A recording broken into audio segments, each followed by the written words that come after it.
오늘 말씀은 마태복음 15장 21절부터 28절까지입니다. 예수께서 거기서 나가사 두로와 시돈 지방으로 들어가시니 가나안 여자 하나가 그 지경에서 나와서 소리질러 이르되 주의 다윗의 자손이여 나를 불쌍히 여기소서 내 딸이 흉악하게 귀신 들렸나이다 하되 예수는 한 말씀도 대답하지 아니하시니 제자들이 와서 청하여 말하되 그 여자가 우리 뒤에서 소리를 지르오니 그를 보내소서. 예수께서 대답하여 이르시되 나는 이스라엘 집을 잃어버린 양 외에는 다른 데로 보내심을 받지 아니하였노라 하시니 여자가 와서 예수께 절하며 이르되 주여 저를 도우소서. 대답하여 이르시되 자녀의 떡을 취하여 개들에게 던짐이 마땅하지 아니하니라. 여자가 이르되 주여 올소이다마는 개들도 제 주인의 상에서 떨어지는 부스러기를 먹나이다 하니 이에 예수께서 대답하여 이르시되 여자여 내 믿음이 크도다 내 소원대로 되리라 하시니 그때로부터 그의 딸이 나으니라. 아멘.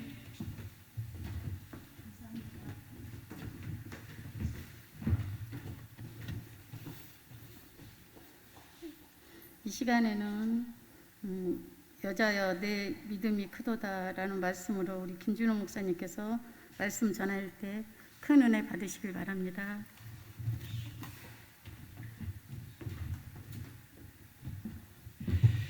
할렐루야. 네, 반갑습니다. 김준호 목사입니다.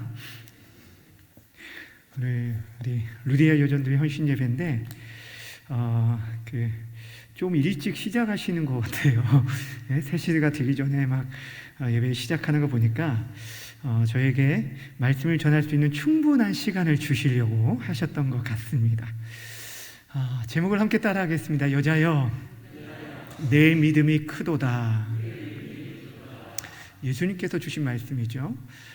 사람이 말하여서 칭찬한 믿음이 아닌 예수님께 인정받고 칭찬받는 믿음. 오늘 루디아 여전도의 모든 회원들이 이런 칭찬을 받았으면 좋겠고요. 또한 이 자리에 있는 우리 모두가 정말 사람 보실 때 또 인정받고 또 그 믿음이 또 칭찬받아질 뿐 아니라 우리 주님께서 보실 때 내 마음이 참 합하고 또한 내 믿음이 크다라는 칭찬받는 우리 모두가 되어지기를 주님의 이름으로 축원합니다. 오늘 믿음에 대한 얘기를 할 건데요.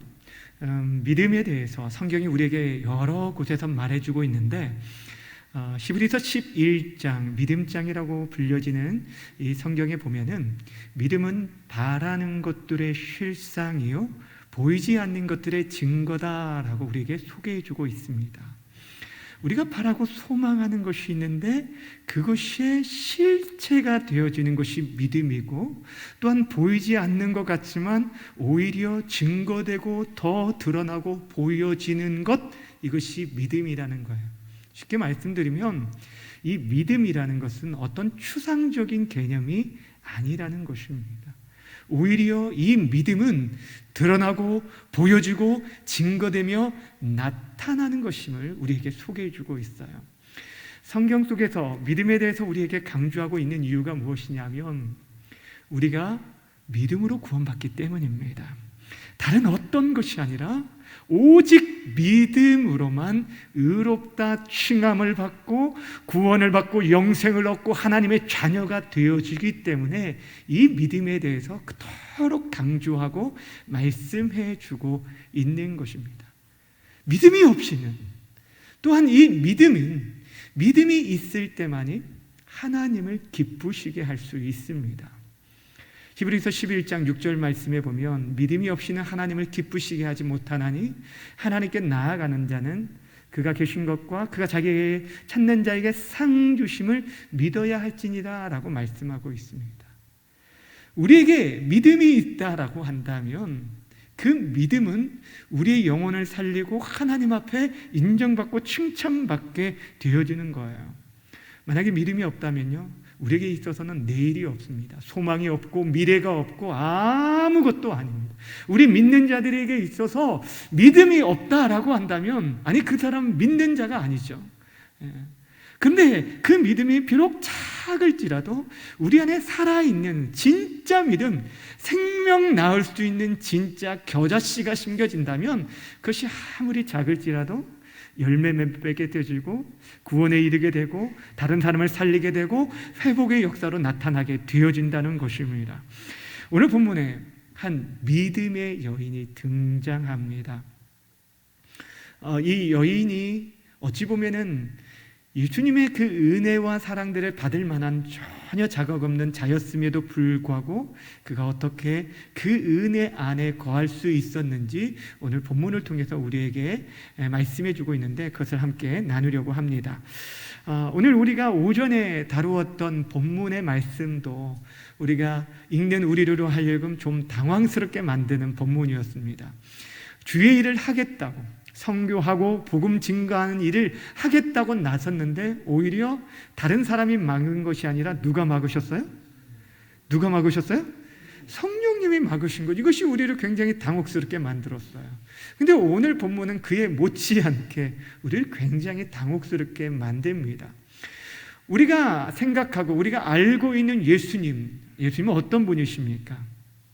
하나님의 아들이시죠. 예수님은 어떤 분이십니다? 어떤 분이십니까? 질문하는 거예요? 어떤 분이셔요? 여러분 생각할 때 예수님은 어떤 분이신 것 같아요? 겸손하시고 온유하시고 무엇보다 무엇이 많을까요? 사랑이 많으시죠. 연약한 자들을 돌아보시고 가난하고 소외된 자들을 친구가 되어주시는 분이 바로 우리 예수님이신데 근데 오늘 본문에 보면 한 여인을 향해 정말 매몰차게 그의 간구를 처음에는 거절하셨다는 거예요. 물론 나중에 가서는 그 여인의 간구를 들으시고 그의 딸의 병을 고쳐주었지만 오늘 우리가 볼 때 정말 예수님의 태도가 이해하기 힘들 수 있다라는 거예요. 오늘 본문의 내용을 함께 볼까요?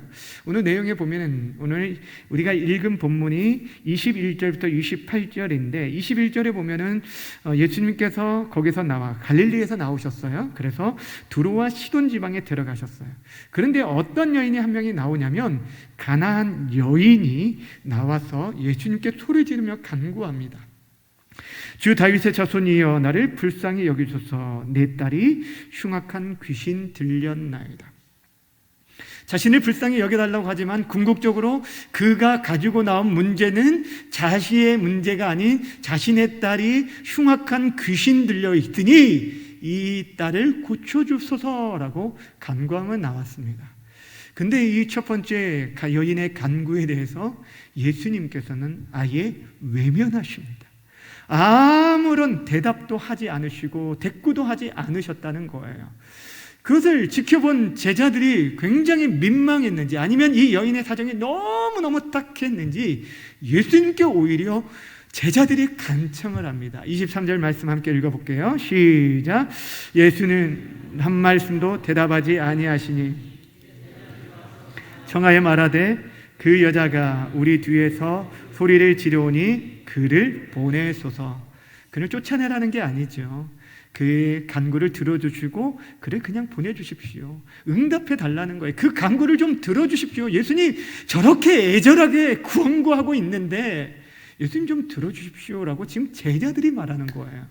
근데 그에 대해서 예수님께서 뭐라고 하냐면 내가 이곳에 나는 이스라엘 집에 잃어버린 양 외에는 다른 데로 보냄을 받지 아니하였다.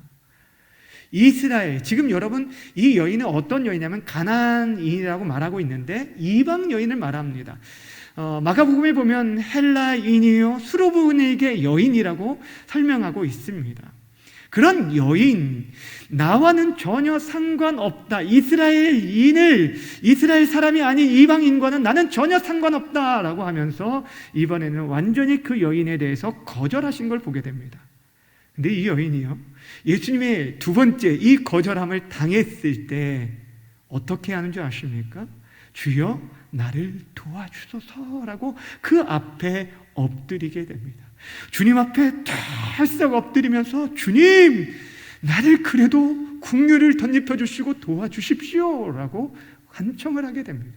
여러분 이때쯤 되면은 사람의 마음이라는 게 있잖아요. 한 번이고 두 번이고 계속적으로 간구한다면 여러분 우리의 마음도 동하게 될 텐데 오히려 예수님께서는 오히려 더 그를 심하게 대하시는 모습을 보게 되어집니다.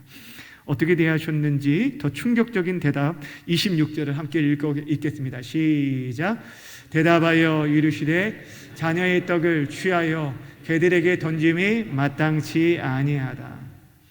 이스라엘 집으로 보냄을 받았는데 내가 그 떡을 취해서 개들에게 던지는 것은 마땅치 않다라고 말하고 있는데, 그렇다면 본문에 등장하는 개들은 누구를 말하는 것입니까?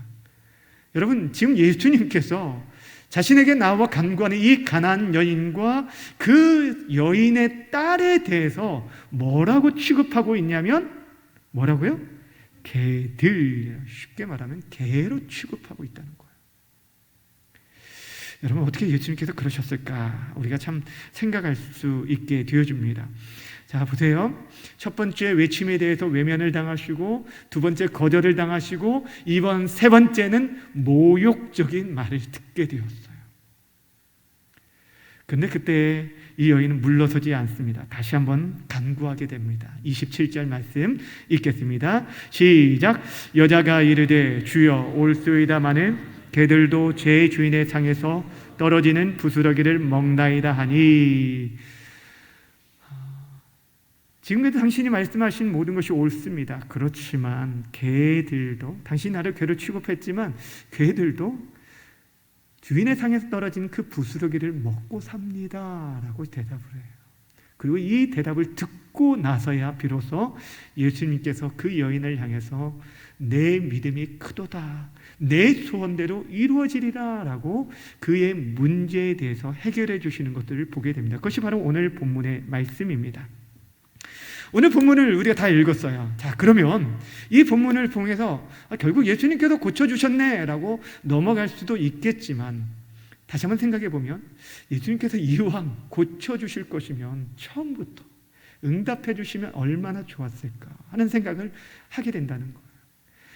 예수님께서 아예 처음부터 다른 사람들에게 그 믿음을 보시고 내 믿음이 너와 내 딸을 구원했으니 평안히 안심하고 돌아가라 라고 응답해 주셨으면 할렐루야 하고 나아가지 않았겠을까요? 근데 오늘 예수님께서 전혀 그러지 않았다는 거예요. 왜 예수님께서 이렇게 투명스럽게 이 여인에게 대하셨을까요?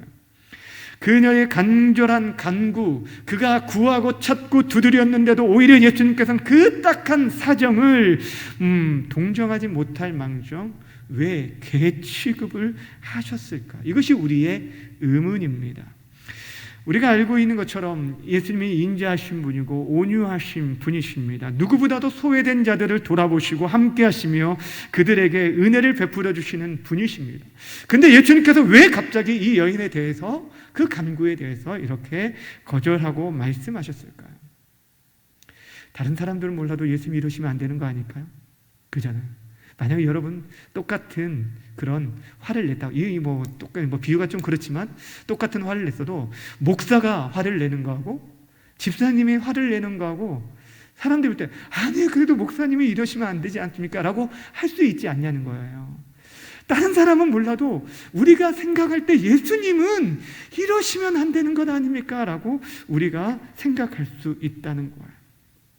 왜냐하면 누구보다도 지금 간구하는 그녀의 사정을 누구보다도 잘 아시는 분은 바로 예수님이십니다.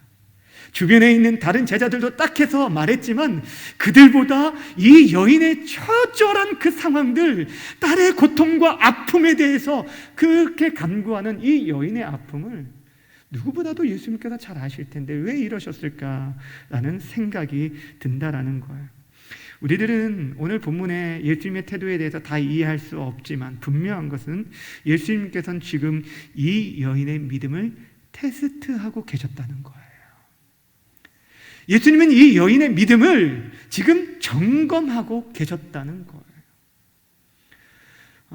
종교개혁자 존 칼빈이 오늘 이 예수님이 이 여인에 대해서 그 믿음을 시험하게 일시적으로 도움 주는 것을 보류하셨다라고 말하면서 그의 주석에 이렇게 기록했습니다. 제가 읽어드릴게요. 예수님은 그녀의 열심을 자극하여 열정의 불을 붙이기를 원하셨다. 그녀를 배제하려는 목적이 있었던 것이 아니라 믿음에 대해 보다 열정적인 노력을 통해 헤쳐나가기를 원하셨다라고 기록하고 있어요. 무슨 말씀인지 이해가 가시죠? 예수님께서 원하셨던 것은 이 여인이 정말 온전한 믿음, 간절한 믿음, 진정한 믿음, 예수님 안에 나의 도움과 힘입니다라는 그런 간절함으로 매달리고 나오기를 원하셨다라는 것입니다.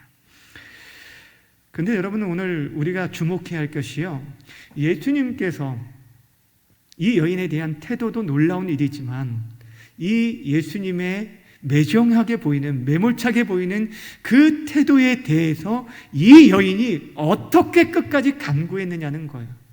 그것이 중요하다는 거예요.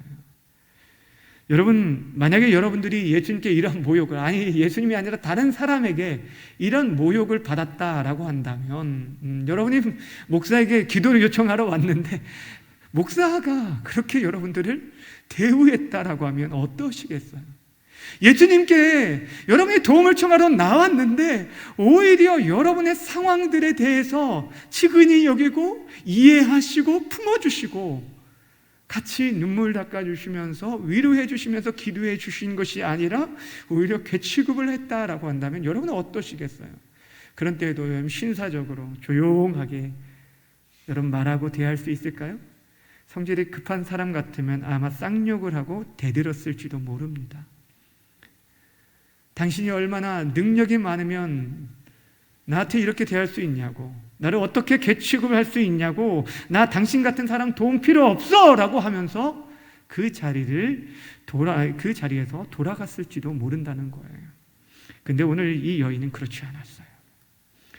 이 여인이 어떻게 마지막까지 매달렸는지 27절 말씀을 다시 한번 이 여인의 마음과 심정으로, 그가 지금 3차례에 걸쳐서 거절을 당했는데 그때 어떻게 간구했는지 여러분 이 여인의 심정으로 돌아가서 함께 읽겠습니다. 시작! 제 주인의 상에서 떨어지는 부스러기를 먹나이다 하니. 아멘. 예수님께 대들고 따지기도 부족한 판에 그녀는 예수님의 말씀을 있는 그대로 먼저 받아들이고 인정합니다. 옳소이다. 옳소이다. 그리고 거기서 그치지 않습니다. 끝까지 상에서 떨어지는 부스러기 은혜라도 얻기를 구합니다. 땅으로 떨어지는 그 부스러기 은혜라도 끝까지 간구하는 모습을 봅니다. 이 여인은 예수님의 그 구원의 섭리, 먼저 이스라엘 땅에 복음이 증거되어지고 또 이방 땅으로 향해 가는 하나님의 구원 섭리에 대해서 그들은 따지지 않았어요. 이것은 불합리합니다, 마땅하지 않습니다 라고 따지지 않았어요. 그것을 그대로 인정하고 받아들였습니다. 하나님의 구원 계획에 대해서 그대로 받아들였습니다. 무엇보다 자신을 비록 괴라고 여길지라도 그 자녀들의 상에서 떨어지는 부스러기의 은혜만으로도 족하니 그 은혜, 작은 은혜라도 베풀어 달라고 간구한 것입니다. 어떻게 하든지 구원의 반열에 설 수 있다면 상 아래서 먹어도 좋다는 거예요. 상 아래 떨어지는 부스러기의 은혜만으로도 내려달라고 지금 간청하는 거예요. 여러분, 이 여인이 어떻게 이렇게 간구할 수 있었는지 아세요? 예수님께로부터 오는 굉장히 작아 보이는 이 부스러기 은혜만 있어도 자신의 딸이 고침받을 것을 뭐 했기 때문이에요? 믿었기 때문이에요. 큰 것이 아니라 할지라도요, 예수님으로부터, 하나님의 아들이신 그분으로부터 오는 정말 작은 부스러기의 은혜만 임해도 그의 삶과 그의 가정과 그의 딸이 나음을 받고 고침을 받고 해결될 것을 믿었다는 거예요. 여러분, 이 여인의 심정 이해가 되시나요? 솔직히 이 여인이라고 자존심이 없었겠습니까? 그렇지 않았을 거예요. 근데 그 여인의 입장에서 생각해 보세요. 그녀에게 있어서 자신의 딸이 지금 흉악한 귀신 들려 있는데 그 귀신 들린 상황에서 그 딸을 고쳐주고 그 문제를 해결해 줄 수 있는 분이, 유일하신 분이 예수님이라는 것을 안다면, 여러분, 그 자리에서 내가 좀 자존심 상하다고, 나에게 좀 함부로 대했다고 돌아설 수 있을까요? 여러분, 딸을 가진 부모로서 생각하고 또 질문해봐도 이 길밖에 없다라고 한다면 어떻게든 그 자리를 지키고 예수님께 매달리고 또 매달렸을 거라는 거예요. 자, 그렇다면 여러분 생각해 보세요. 바꿔 생각해 봅시다. 저 여러분들이 이 여인처럼 매달리지 못하는 이유가 무엇입니까? 여러분, 우리가 예수님 앞에 정말 그렇게 엎드리지 못하는 이유가 무엇입니까? 우리는 우리가 마땅히 어떤 대우를 받아야 한다라고 생각하는 교만이 있기 때문이 아닌지, 그런 대우를 받고서는 예수고 뭐고 필요 없다라고 여기는 그런 자존심 때문이 아닌지, 아니면 예수님이 아니고도 다른 방식과 다른 방법과 다른 수단과 다른 사람을 통해서 해결할 수 있다라고 믿는 구석이 있기 때문이 아닌지 돌아보라는 거예요. 우리의 문제가 정말 예수님밖에 해결할 수 없음을 믿는다라고 하면 우리는 그 믿음으로 주님 앞에 엎드릴 끝까지 은혜를 구할 수밖에 없습니다. 그것이 우리가 구원받을 길이기 때문이에요. 이 여인의 대답을 듣고서 예수님께서 이렇게 말씀하십니다. 28절 말씀 함께 읽습니다. 시작. 여자여, 내 믿음이 크도다. 내 소원대로 되리라 하시니 그때로부터 그 여인 딸이 나으니라. 아멘. 그 여인을 향해 내 믿음이 크다라고 말했어요. 너 정말 끈질기다라고 얘기한 게 아니라 무엇이 크다고요? 내 믿음이 크다. 내 믿음이 크다 라고 그를 칭찬해 주시고, 내 소원대로 이루어지리라, 소원대로 되리라 라고 하면서 그녀의 소원인 딸의 병이 고침받게 되었다는 거예요. 예수님께로부터 오는 작은 부스러기 은혜만 있어도 딸이 고침받을 것을 믿는 그 믿음을 예수님께서는 큰 믿음이라고 말씀해 주셨어요. 땅에 어떠한 큰 힘, 땅에 가지고 있는, 우리가 이 땅에서 다른 어떤 곳에서 우리가 추구할 수 있는, 붙잡을 수 있는 수단과 방법, 물질, 어떤 건강, 이런 것들, 정말 뭔가 이렇게 든든한 백이 있으면 우리의 통장에 잔고만 조금만 많아도 우쭐할 수밖에 없는 게 우리들이에요. 그런데 여러분, 그런 것이 정말 아무것도 없는 상태에서 다른 어떤 것이 아닌, 다른 누구의 도움도 아닌, 내 주변에 사방으로 우겨쌈을 당한 자는 아무런 도움의 손길이 없는데 위로부터, 하나님께로부터 부스러기 같은 그 은혜만 임해도 내 인생과 내 가정이 변화되고 치유해질 것을 믿는 믿음, 그 믿음을 큰 믿음이라고 말씀하셨어요.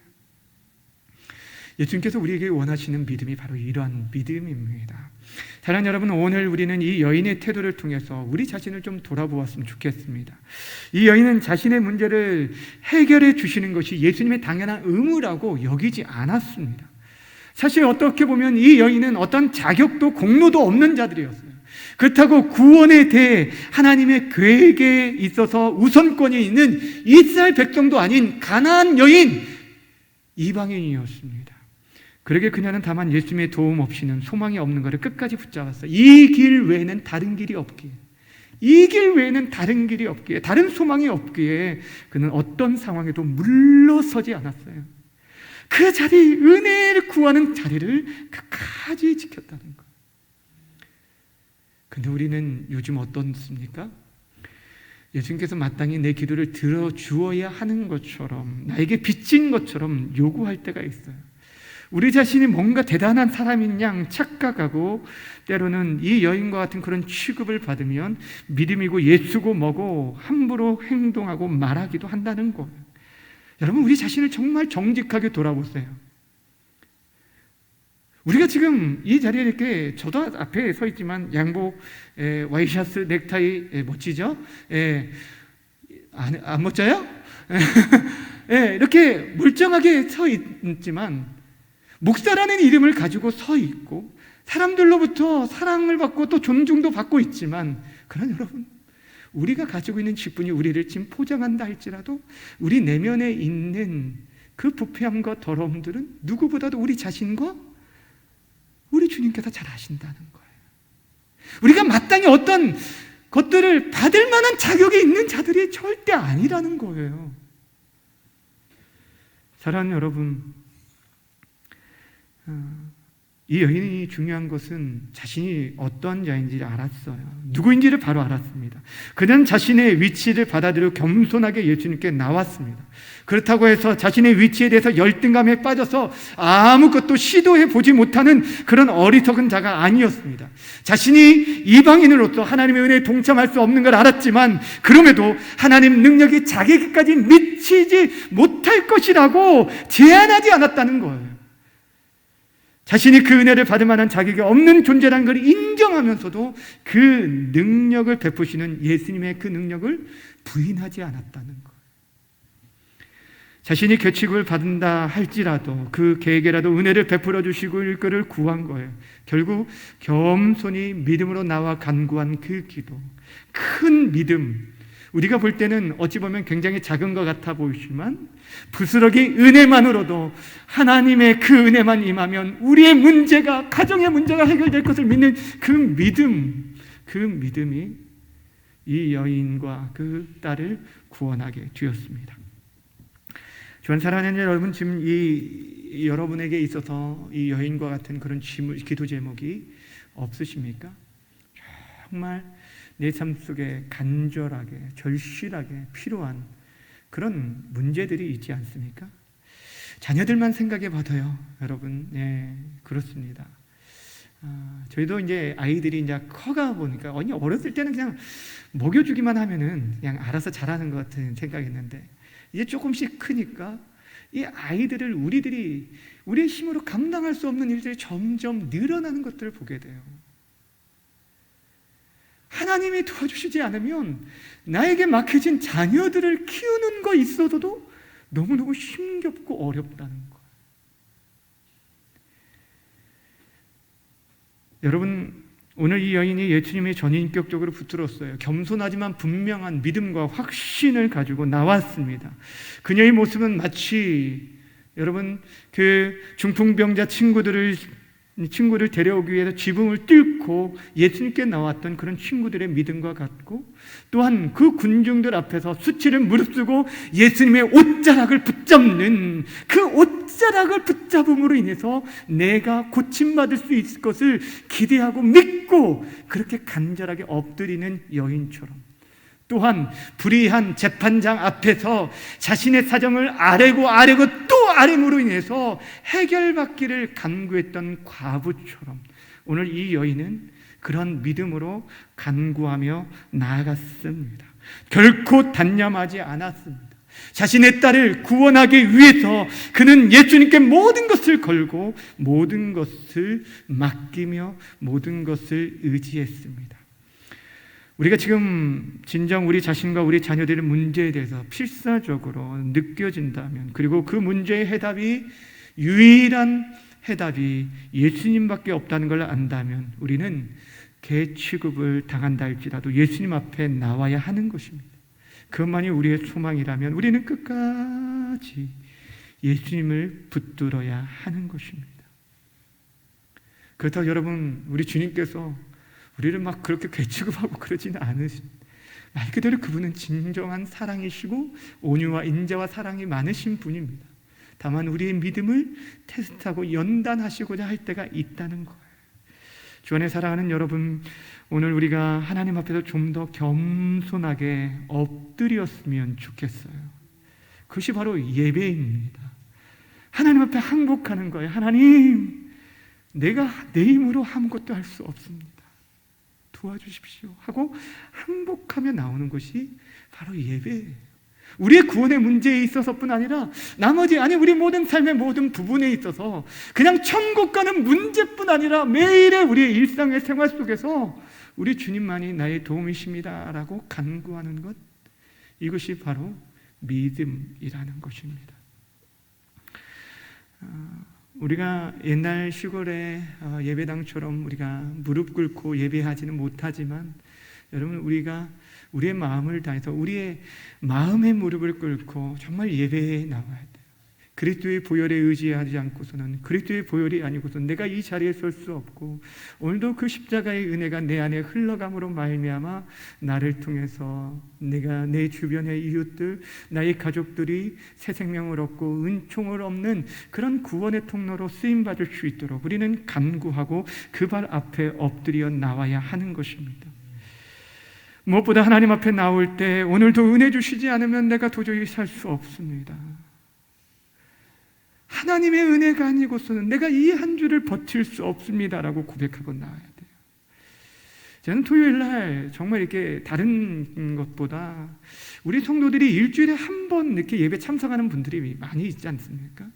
그 한 번의 예배지만 하나님의 은혜 아래 자그마한 그 은혜라도 붙잡고 나아갈 수 있게 해달라고 정말 간절히 기도합니다. 여러분, 나의 가정과 나의 자녀와 우리 남편들이 이 더러운 귀신 들린 여인 이 딸보다 더 악한 이 세상의 가치에 휘둘려 살고 있는데 하나님 그들에게 하늘의 부스러기의 은혜라도 내려주시고 긍휼을 베풀어 주옵소서라고 간구해야 하는 것입니다. 그 은혜로 내가 승리하고 우리의 가정이 살아나고 생명의 역사가 나타나도록 우리의 가정을 살려주시고 우리의 자녀들을 살려달라고 그렇게 간구해야 하는 것입니다. 그래야 할 때 우리 예수님께서 우리의 간구를 외면치 아니하시고 구하고 생각하는 모든 것에 넘치도록 능히 역사하여 주실 것입니다. 오늘 루디아 여전도의 헌신 예배를 드립니다. 정말 우리 루디아 회원들이 하나님 앞에 오늘 이 여인처럼 엎드리고 또 기도의 자리에 나오시기를 부탁을 드립니다. 지금 교회 우리 사라 여전도의 회원들이요, 이제 70, 80이 넘으신 분들이 새벽에 기도 자리를 지키고 또 수요, 금요 기도를 지킵니다. 요즘 우리 젊은, 그래도 그 사라 여전도에 비해서는 젊은 집사님, 권사님들이잖아요. 여러분들이 이제 그 자리를 지켜야 한다는 거예요. 여러분들이 그 자리에 엎드려야 돼요. 여러분 기도할 제목이 없나요? 여러분이 정말 여러분의 모든 삶이 형통하기 때문에 엎드리지 않나요? 나오지 않는 것인가요? 아니면 다른 어떤 것들 믿을 구석이 있기 때문에 나오지 않는 걸까요? 사랑하는 여러분, 다시 한번 우리 공동체가 하나님의 은혜 앞에 엎드리는 그런 역사가 있었으면 좋겠습니다.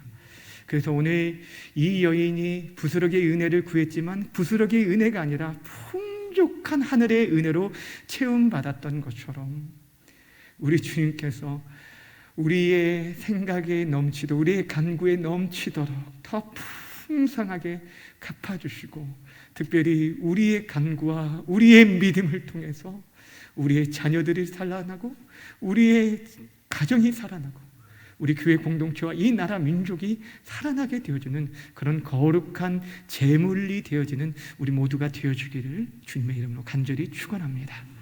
기도하겠습니다.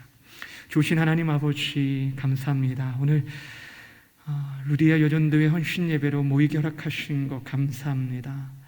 헌신을 다짐하고자 모였습니다. 우리의 예배가 1년에 한 번 드려지는 그런 형식적인 헌신 예배가 되지 않도록 도와주시고, 다른 누구보다도 우리 루디아 여전도의 회원들 마음 가운데 이 여인의 간절한 갈급한 마음과 그 믿음을 허락해 주셔서 주님 옆에 엎드리고 간구하는 예배자, 기도자들이 될 수 있도록 은혜 허락하여 주시옵소서. 우리에게 주님의 은혜가 필요합니다. 주님의 능력이 필요하고 주의 자비와 사랑이 필요합니다. 우리의 자녀들에게, 우리의 남편에게, 우리의 교회에 하나님의 은혜가 필요합니다. 하나님 도와주시옵소서. 믿음이 없이는 하나님을 기쁘시게 할 수 없다고 하셨는데 정말 하나님 살아계심과 하나님을 찾는 자에게 상 주심을 믿고 믿음으로 나아가 하나님의 일하심의 역사를 경험할 수 있도록 도와주시옵소서. 예배하는 모든 성도들에게도 동일한 은혜로 함께하여 주옵소서. 감사하며 예수님의 이름으로 기도하옵나이다. 아멘.